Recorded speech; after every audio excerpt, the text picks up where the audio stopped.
Hello, hello, my gorgeous dearest. I missed you all terribly. I took a 2 month hiatus and I've been chomping at the bit to get back to you. And I knew that I was going to knock your socks off with our first guest of season 89 or whatever of the Narrator's Cup of Joe. I have everyone's favorite, Kim Rossi, here. And you all know and love Kim already. She's a favorite of ours. She's a veteran narrator. She's one of the founding members of the Cup of Joe. She's already been on a call, on a group call, but I've got more questions. So Kim Okay. graciously said she'd come back and spend some time with us. Just because we've been gone for a little while, I want to just refresh us with the rules. Is under strict instructions to please ignore the chat box. She is not ignoring you. I will filter any questions through to her during the call, and please do ask questions. Um, Engagement is always a wonderful thing. I will direct questions to Kim, and if anything exciting or interesting happens in the chat, I will send it to her afterwards so she's not being left out. And with that said, I'd like to introduce our guest, our first guest of season 899, Kim Rossi. Kim, Hello. hello. It's so good to have you here. I'm glad that I had you here, that you were the first guest of the year, because I get all warm fuzzies when I talk to you because of Cup of Joe. Because in our new early heady days, you were one of the people in the audience that just always had the best questions, and you were one of the gang. You were always reminding us that we were the cool place to be, and we were having the party that was fun. And then after a few years, when I kind of saw you around in other chats and messages, and I realized that's just you. You bring the party. And I'm wondering, I want to talk about your radio days because I'm wondering if that is something you learned or naturally had and why you were so good in the radio.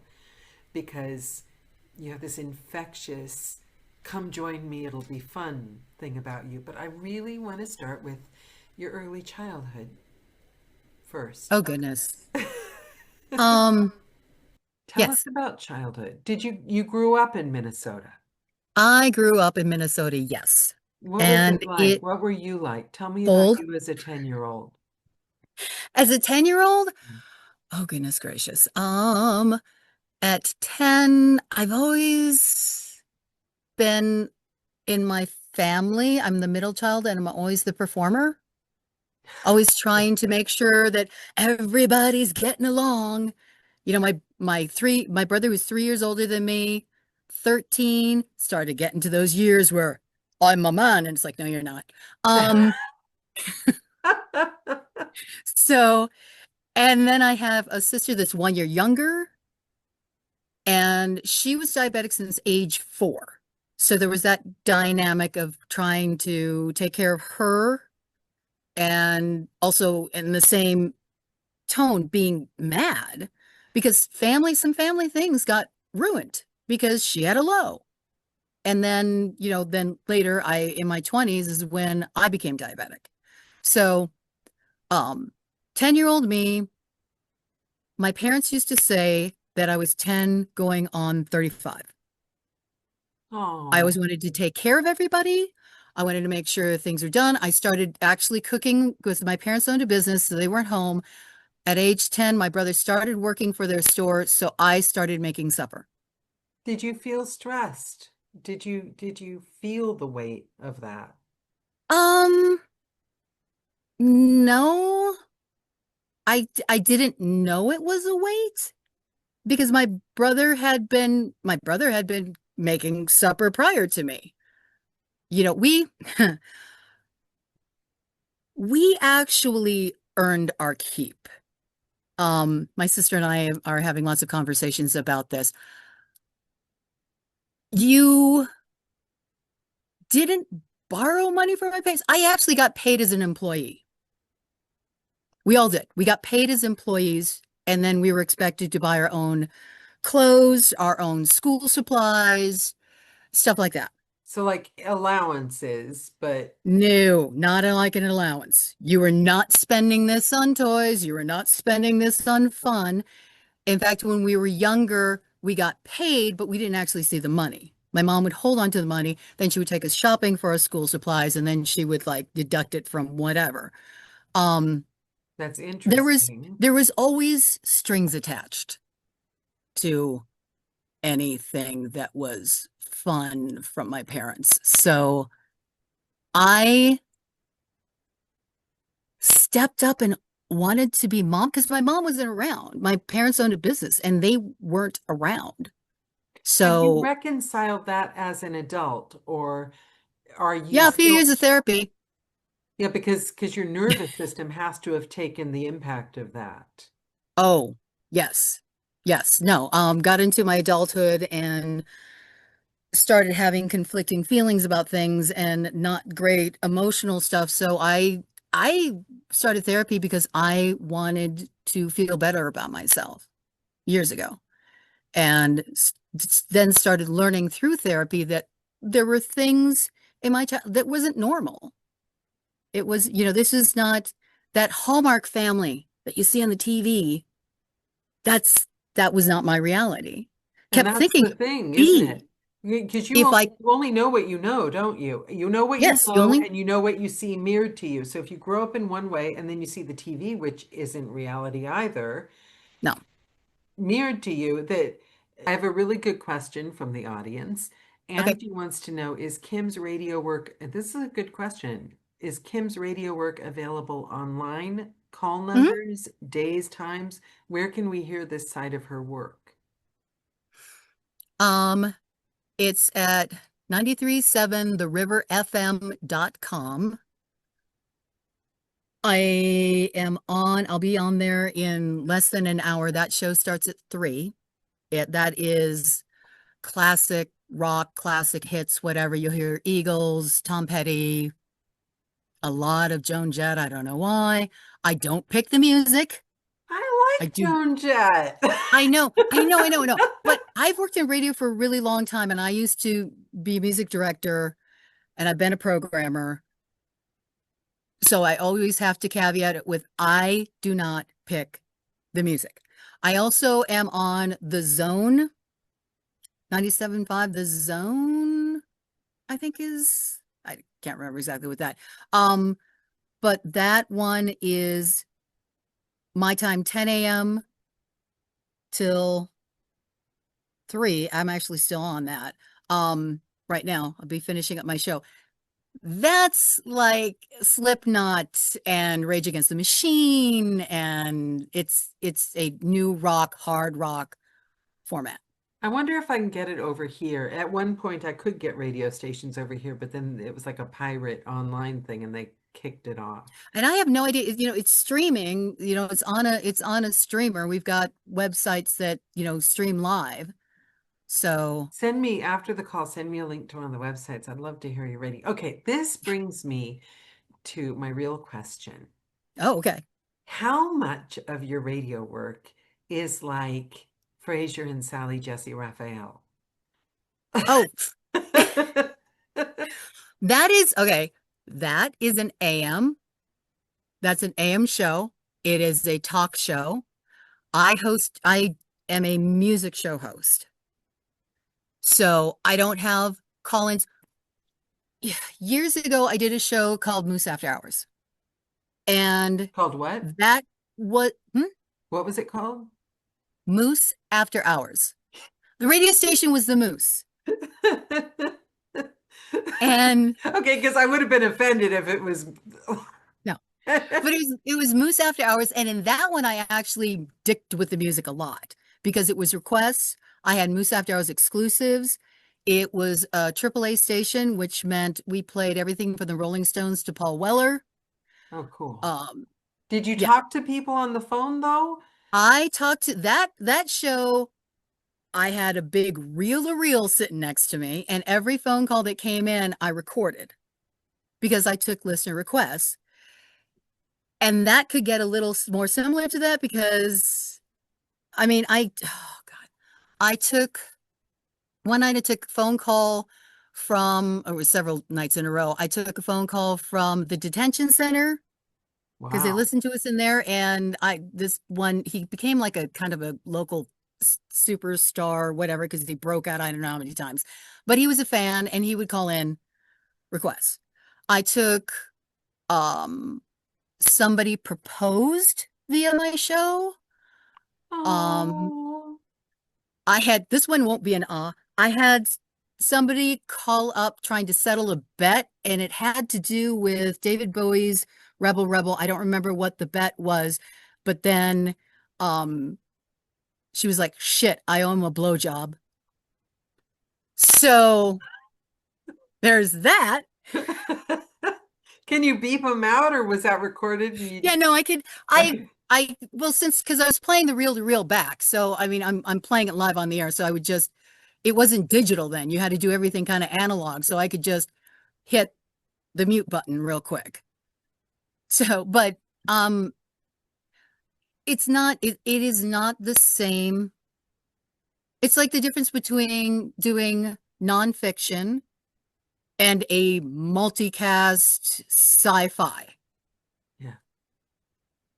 I Because yeah, get what Frasier does is fascinating, but I never I never actually did any hosting, ever sat in the chair on the AM talk station. We did have one in the building, but I never hosted anything on there.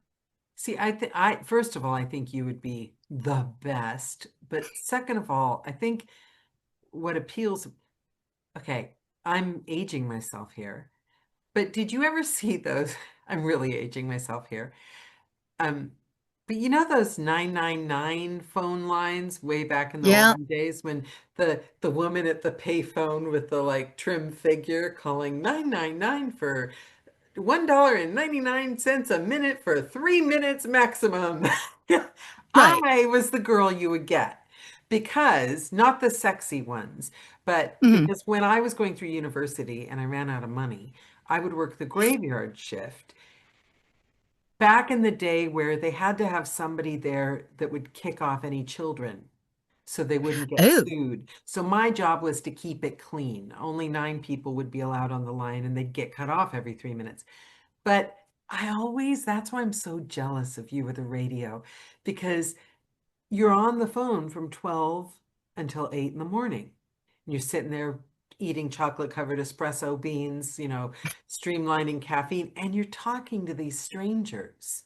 And they just keep calling back until their phones get taken away because they can't pay the bill.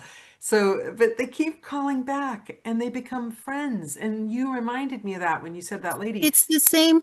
It's the Yeah. same thing with radio. It's the same people looking for connection. Yes, You yes, have the strange, same complete people.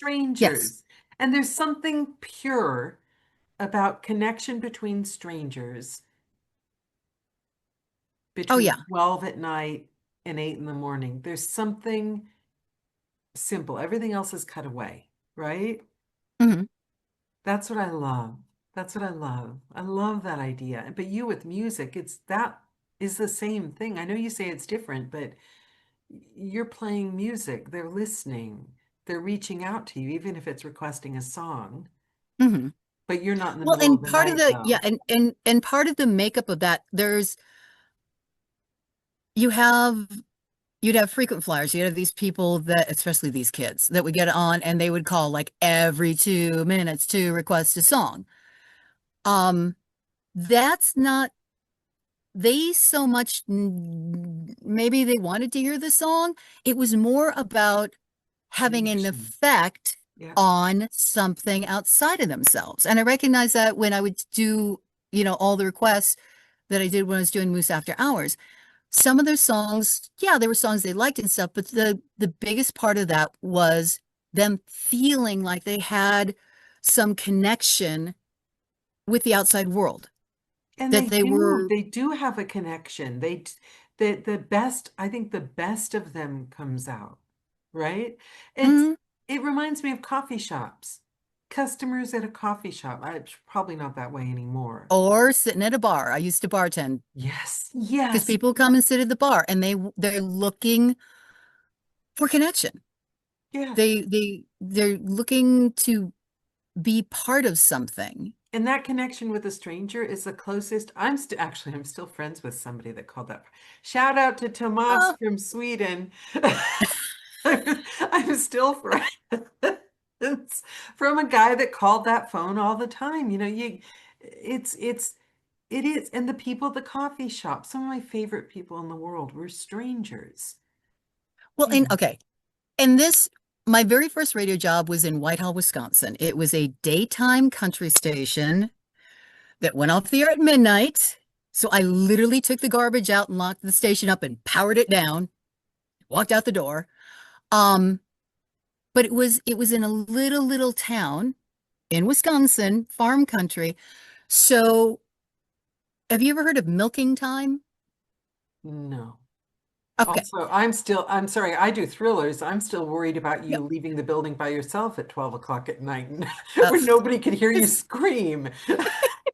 this is such a small farm community. But milking time, there's a time in the morning and then a time in late afternoon, evening that you milk the cows. Okay. And for supposedly cows would give better milk or they get milked, but whatever, if they heard polka music.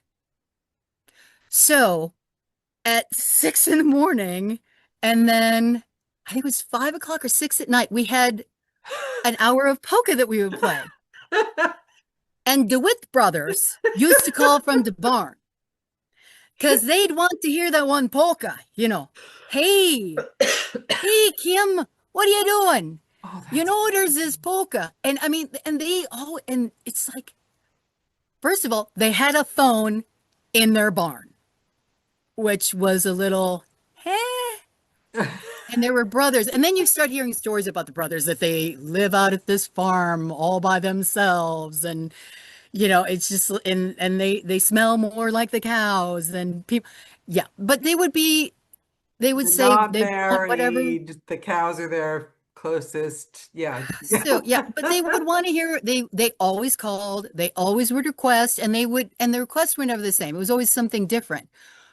Literally in the studio, we had where the vinyl was, we had a big long thing that we kept all of the polka records. They were on the For the bottom, stacked cows. up. I love We that. would grab, we would grab the first 5 albums and basically needle drop. You would go, okay, you'd look and say, I couldn't, I didn't remember the songs, and my parents are members of the Polka Lovers of America.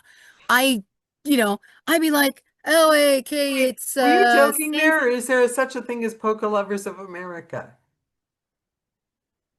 My dad is actually the president of the Minnesota chapter or something right now.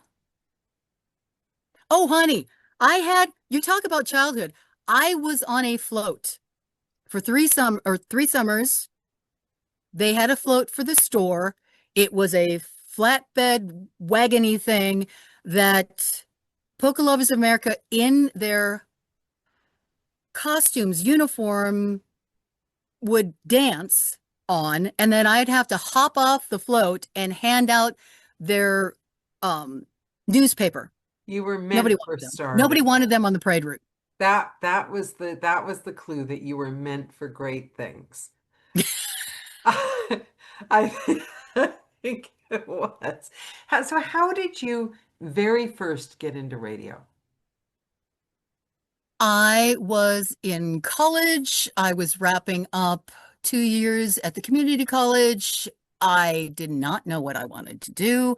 I was driving in Minneapolis and I heard an ad for Brown Institute. And I was like, huh, you want to be a DJ? You want to be on the radio? I'm like, huh, that sounds kind of fun. So I scheduled an appointment. My mom and I went in. I walked into the the labs, the studio. You go in through a door and there were 3 studios set up. And then there was a little like closet office there that the instructor would sit in and they could push a button and listen to what was going on in each one of the studios. And I walked in there, I looked at the studio and I'm like, I need to do this. I have to do this. That moment, that's how I started audiobooks. The first time I went in and did an audition, I walked out, I was like, I called my friend and screamed, I'm never ever going to do anything else ever again in my entire life. It's, that moment, huh? Yeah, and it almost feels like it brought me to narration because I was sitting at a radio station prior to this that I was working at that I was also doing office duties, and they hired a guy to do some part-time stuff, and we're hanging around. He'd come up and talk to me about this, that, the other, and then he comes up one day and he goes, "Have you ever thought about doing audiobooks?" And in my mind, they were still done. It's not something you could do at home. They were done in studios in New York and Los Angeles, and that's how they were done. And he's like, "Oh no." He goes, "You'd be really good at it. You should really." He's like, "You should." So he's like, "Okay, here's the site, check it out." And then I did.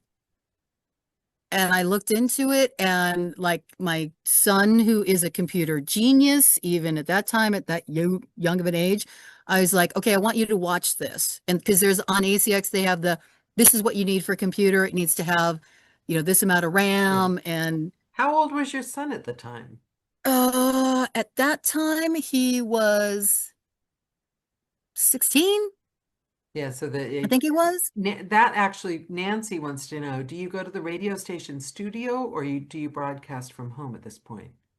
I have, we use most radio stations use a virtual studio now.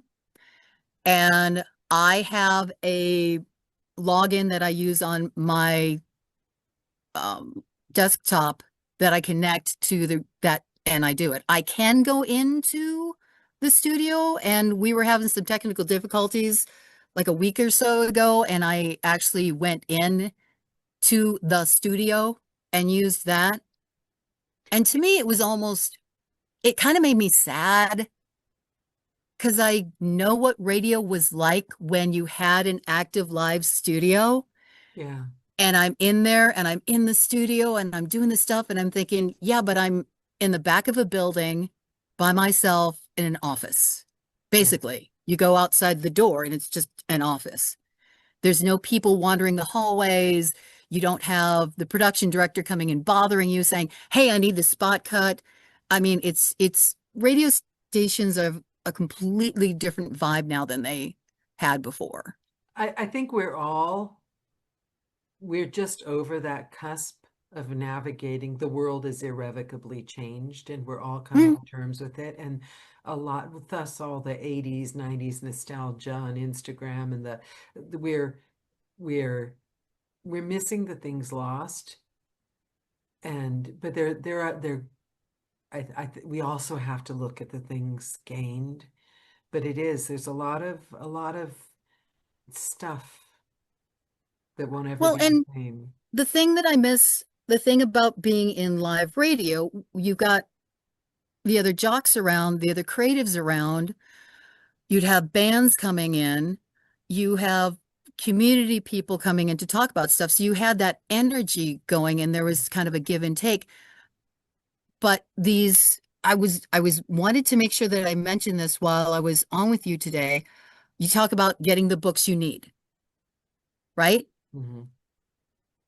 Last few authors that I've connected up with to do books with, because I can do this here and because we can communicate, you know, through email. Um, an author that I just did a piece for, like he had so many questions for me. He's newer to audio and so many questions about how do I make the decisions about doing something this way or that way. So I had a kind of a conversation with him, an author that I've done a few books for now. She's reached out to me. She's kind of like, "I'm working on this thing and I'm kind of stuck. Where do you see this story going?" She asked my opinion. And I'm Yes. like, "Oh, have I got some?" And then I mentioned some stuff and she's like, "Oh my God, I was thinking that too." So we were like, she's like, "I love this." And so we were connected, even though we didn't know we were connecting. And all it took was for her to ask me. And now we get, we communicate text your email back and forth going, oh, what do you think about this happening with this character? And I challenge people. I mean, yes, I get that there is a different element to human interaction. I mean, I have a family. I'm a human being. I do talk to people in person. Yes, it's lovely. But I've had a lot of jobs. And I'm sorry, my best friend at work would not have been the person I chose because of common interests or mutual respect. It That, was just the best person available there. yeah, office gossip was pretty much the level that we could reach at most places, and that I didn't enjoy too much. It's like it's I have made friends, but then for the last like since we've been doing everything online, audiobooks and the Cup of Joe and everything, there's always this implication that online friends aren't real friends. I mean, they're not as good as real friends.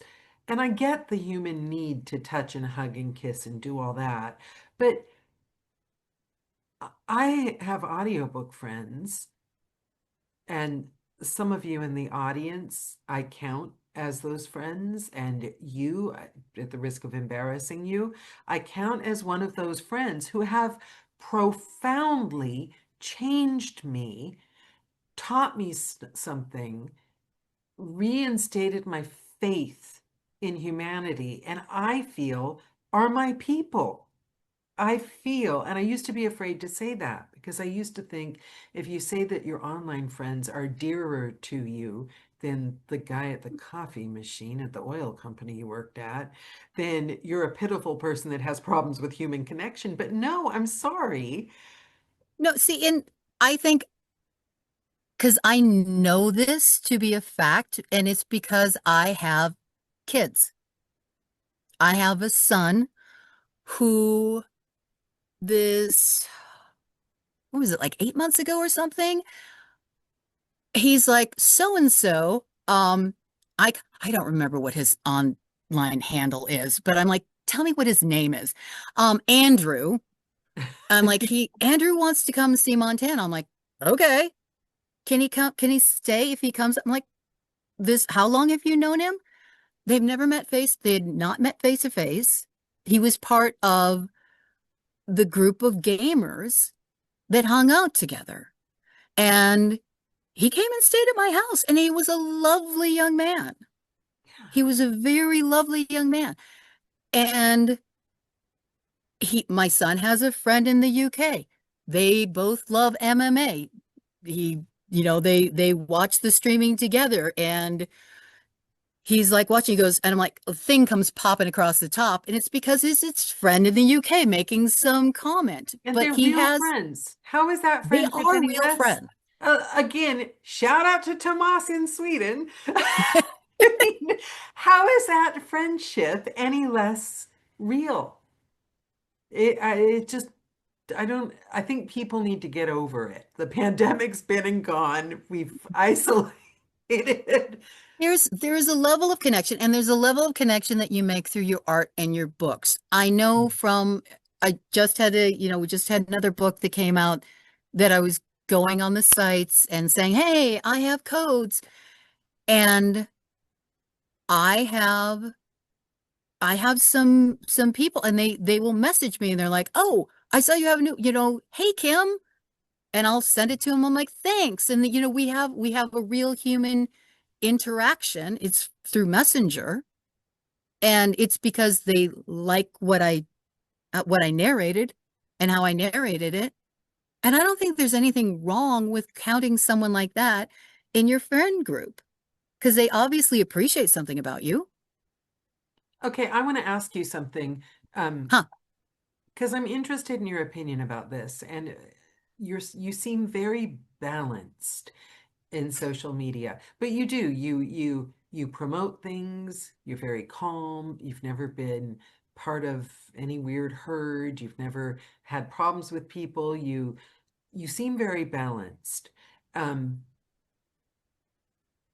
whereas I don't scroll anymore Facebook or Instagram. I made that decision because I just felt like it was changing me as a person to always be an audience to other It people's can bring you down. lives. Man, it can bring you down so fast. I want to ask you how you because I think that the reason I sense that you're a balanced person is because you dealt with fame is a weird word, but notoriety because you were in the Yes, public eye because of your radio jobs. So you had to have learned how to navigate that. So not for me because I now know my Achilles heel and I am not scrolling anymore. Even the Instagram influencers that I thought were helping me, like do this, be positive, this they were worming their way into my brain. Like I'm not a weak person, but I just too much information. You don't know where it's coming from. I just don't you want it don't know anymore. where it's coming from You don't. exactly.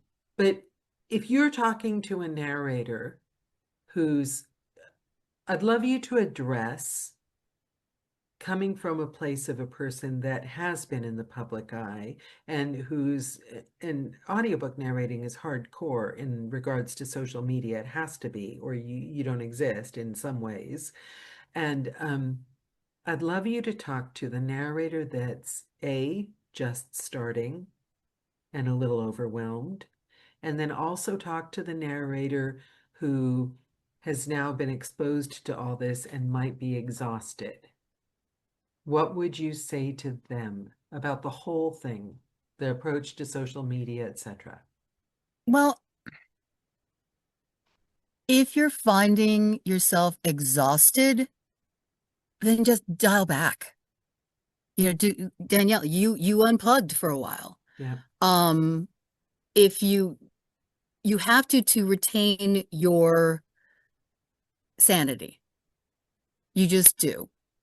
And as my son has schooled me countless times about algorithms and the fact that there is a lot of stuff that is on social media that is not human created, especially on Reddit.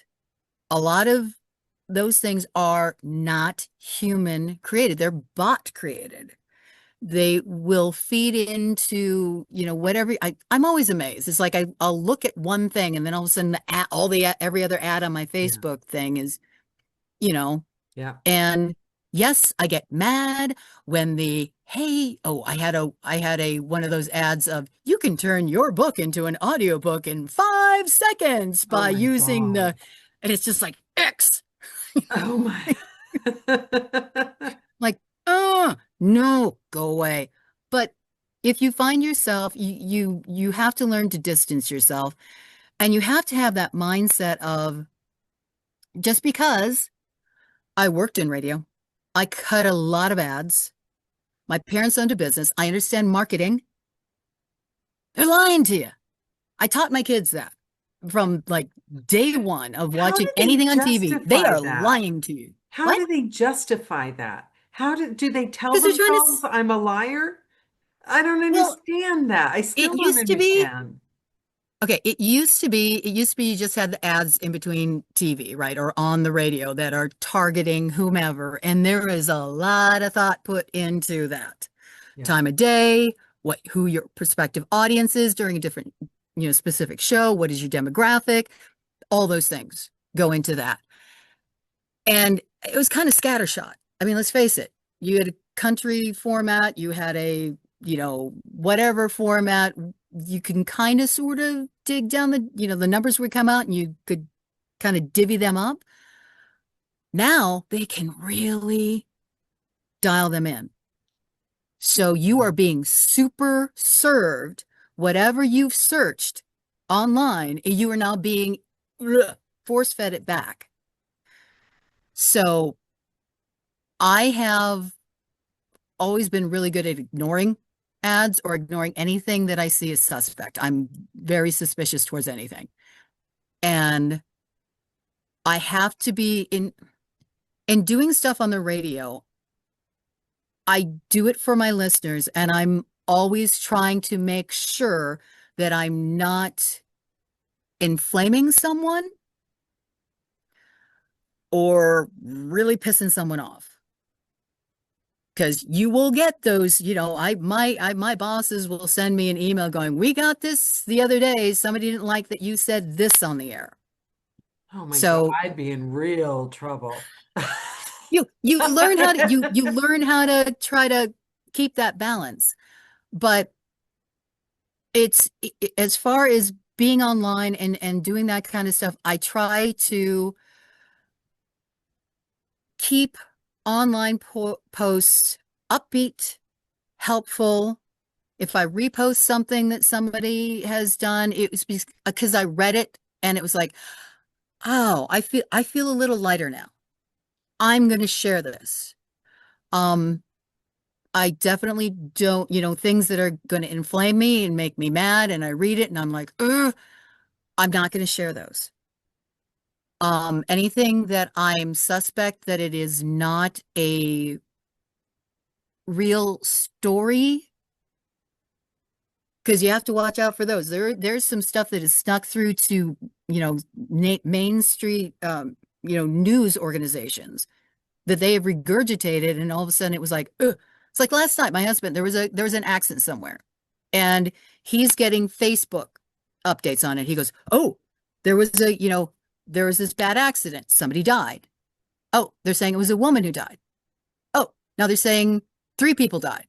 Oh, now they're saying, I mean, and this was all, yes, one person died. It was a 73-year-old man. Three other people were injured. But the initial things that were coming in were not true.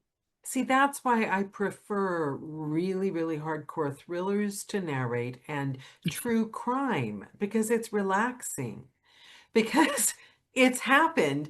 So it is black and white. Like the Right. the not knowing who to believe thing, I think that's a big key of why I don't want to engage. And it's funny because Nancy says, yes, social media has been feeling harmful. Um, that she was told to post twice a week, whatever she's doing, and she doesn't love it. And I think that's the key. I have decided after 2 months of not reading social media, the videos, I read somewhere about just how those videos, those short videos, are designed to engage the dopamine seeking Mhm. parts of our brain to light them up. And they're the reason that they can be addictive. And and I don't look, I have a friend, so if a friend will send me a video still, I'll delete it. I'm not being not friendly. I'm Right. not looking at I'm not an audience. So I think that's key. I'm still going to post Yes. when a book comes out, but I've never had a problem with that because I'm posting for my author because I want to help support their work. So Yes. I'm not, I've gotten, I love doing that for my author. But And you're also doing it for your listeners too. You got to remember that you have people that like to hear what you've done. see, I They don't do like your voice. They like, reviews. I don't know if I have any listeners or not. you wouldn't get hired if you didn't. No, because they're interested, or they're as invested in the characters, especially if you're doing a series or something. They get Yeah, invested in the characters, especially when I have a series. I want to make sure people know that something else is coming out because they're invested in the characters. And they're like, yes, we want to know what else is going to happen with yeah. these. And it's about letting them know, hey, this is coming out. And yeah, it is also helpful to your authors. But I But like, and in that note, I love working, I've come to accept that. I love working with indies, with yeah, independent me too. authors. Me too. 100%. Every once in a while you get one that you're like, we don't quite jive, and that's fine. Um, I was finishing up one of those books a while back, and it's like, okay, this is starting to be a problem, but I don't hate the story. I don't hate the characters. I like these characters. I want the person who's listening to this like these characters too and be invested in what happens to them.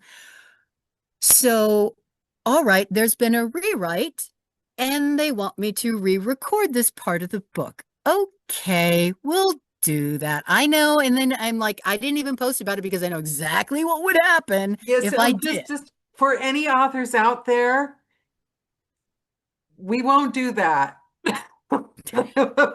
We won't. That was an exception, a one-time Yeah. thing. Well, and it definitely was a one-time thing Yeah, because I will not be reaching out to this author to do anything again yeah, because I just I can't. I just can't. They just it's verbiage. It's verbiage because sometimes that's another thing, a communication with your, rights holder.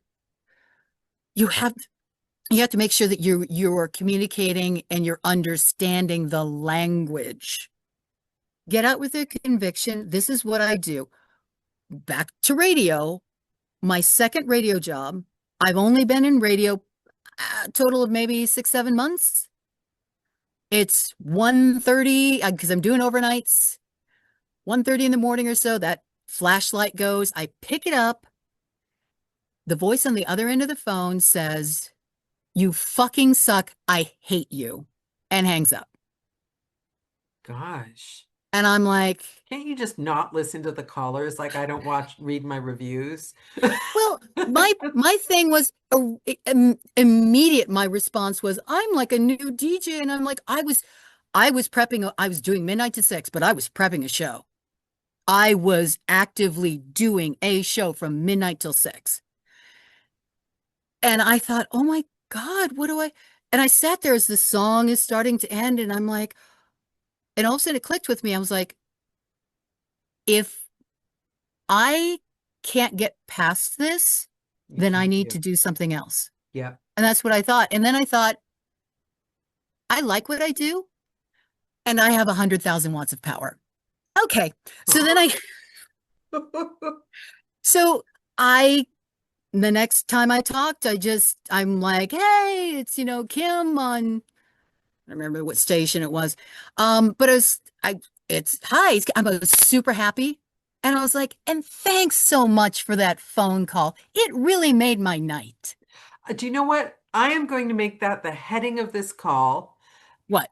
I like what I do, and I have 100,000 Thousand watts watts. of power.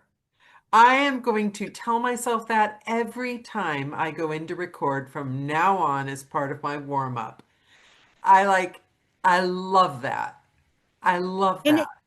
it, and I know I've heard time and time again other narrators talk about it. It's like when you narrate and you do the books the way that you do them, it's how you do them. Not everybody's going to like you. You cannot please everyone. If you try to please everyone, you're going to end up basically with a piece of crap And because it's going to please no one. that, Whether it's fiction, nonfiction, or whatever, the author, the person has poured their heart and soul into this. They've, yes.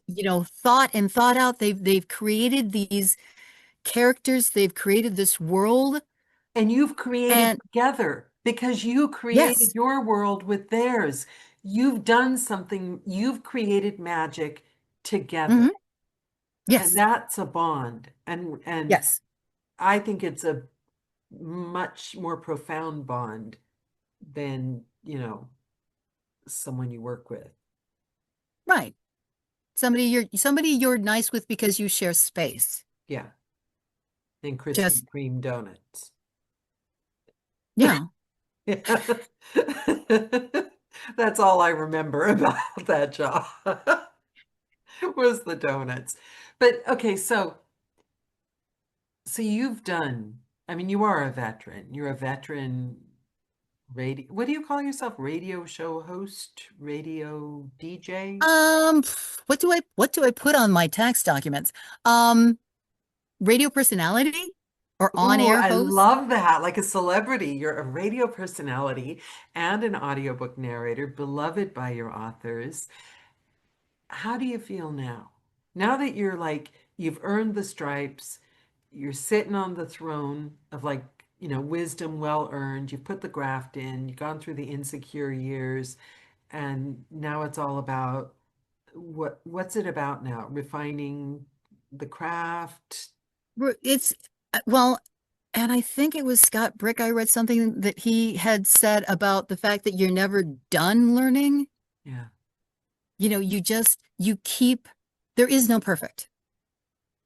Every day you're going to learn something more that is going to shape your performance. And it's about being able to clue into that and to be able to reach down in there and bring it out. Yeah. Because it's, people that are like, I really, all of us get the question. I love reading books. Do you think I could be a narrator? And it's like, but we're not reading. Yeah.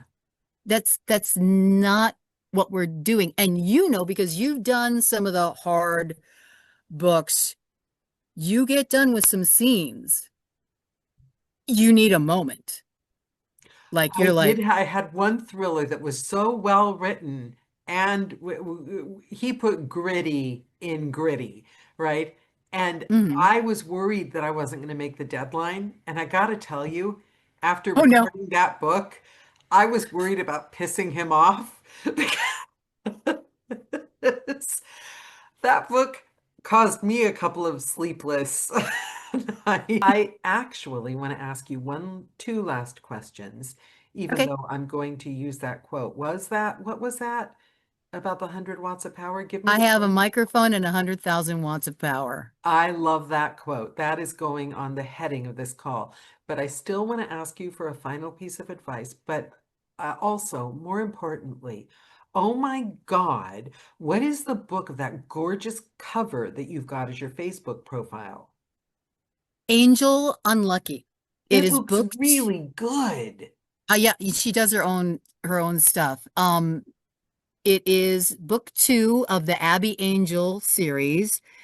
It's a fantasy world where angels are on the earth and you've got all these different kind of angels that do different stuff. She is a demon enforcement angel. Demons do something wrong, they get a thumbprint. If they get 3 thumbprints, they get sucked down to hell and they have to spend a little time out and then they come back unless they do something really, really bad and then they go away for supposedly forever. But her and I have had conversations about how maybe somebody could sneak back in the future, maybe in one of the future books. I want to So, listen to it because it's not really the kind of well, thing you I have to start normally with go for. that's book 2, though. Abby Vin, I can send you codes. Yeah, I yeah. can send I you mean, do codes you for have any both of them. spare? Send me a Yeah. code. I mean, but don't. Do you need I UK? always, I'm really bad at reviews. They take me like months and months and months and months, but I won't Oh, forget, I promise. I oh, it's promise. fine. No, but it started off with Angel Vindicated and then Angel Unlucky. So this is number 2. Send me And number yes, she one, did a please. gorgeous job on the cover. It's absolutely Something breathtaking. about the book appealed to me. There's just something about it appealed to me. So yeah, I'd love a code for book one. I promise I would leave. Well, of The course reason it I'm would appeal. Well, the reason It I'm the, bad the with main reviews, I feel pressure because I want to give the book credit and then I can't say enough and then I think it sounds too flowery and then I wait ages.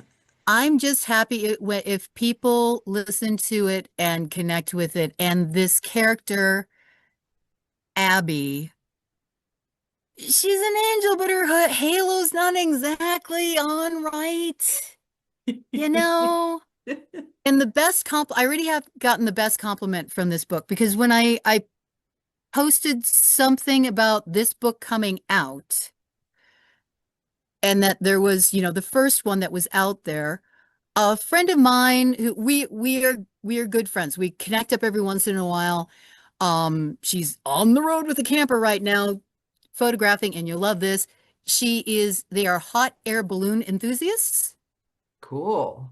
She's like the photographer for them. Cool. So yeah, she did my headshots and she actually did both my kids' graduation photos. But and she knew I did this, but she Yeah. saw the post about Abby and she's just like, if she would have asked, I would have given her a code, but she's like, I saw your post and I got the book. she says, we're on the road and I'm not really an audiobook gal, but oh my God, we're listening to it. We're up to, chapter 5 I got that and feeling about it. I got that feeling about it. There's something about it that I fancy a listen. So yes, please. but I love the fact that it's like this book, this series, these characters brought in my friend who thought that she was not an audiobook gal. Yeah. Oh, And just, yeah. All you need is one good one and you're hooked, guys. Sorry. If you don't think you're an audio person, think again. oh Think yeah, and, again. and there's something for everyone out there. Oh Yeah. my God, there's titles I'll never listen to, but obviously they come up for audition and stuff. There are people out there Yeah. that's their jam. I The mean, really, cookbooks, you I'm not never so got, sure about, but even if you never got stories told to you when you were a kid, didn't you wish you did? I mean, well, but you look back, okay, you look back into I don't know what years it was with you had the minstrels, the guys that would go around in England oh with yeah. the jingles and they would go and they would perform the stories for for the people and for the king. Storytelling has always been, I mean, the cavemen were drawing things on the side to tell stories. And puppet shows. Yes, Puppet shows. I mean, we've come always on, been, guys. we as a human beings communicate with each other through stories. Yeah. And I feel lucky enough that I get to do something where I get to tell some of them. Best job in the world. Yeah. It is. Best job in the world. Okay, Kim, one last Yes. piece of advice. What would you Oh give gosh. if people took nothing away from this call? What one thing would you want them to remember about this conversation? Don't worry what those on the outside think or say. Find your thing and just do it. Yeah. Even, if you don't make money in it, whatever. However it feeds you, if it feeds you, it feeds you and keep going with it. You just can't be too worried about everything that's happening out there. Yeah. Yeah. Kim Rossi. Guys, what a call. First of the season, 899. Kim Rossi. There's a reason everyone loves you, Kim. Oh, We are your greatest fans. Thank you so much for taking the time to join us and for supporting the show and always being such an amazing energy for all of us. And I will send you the chat afterwards. Everyone's been so lovely. Thank you guys for thank you. joining and for joining in and being such, I missed you. I missed you all so much. See you soon. Bye. Bye, everyone.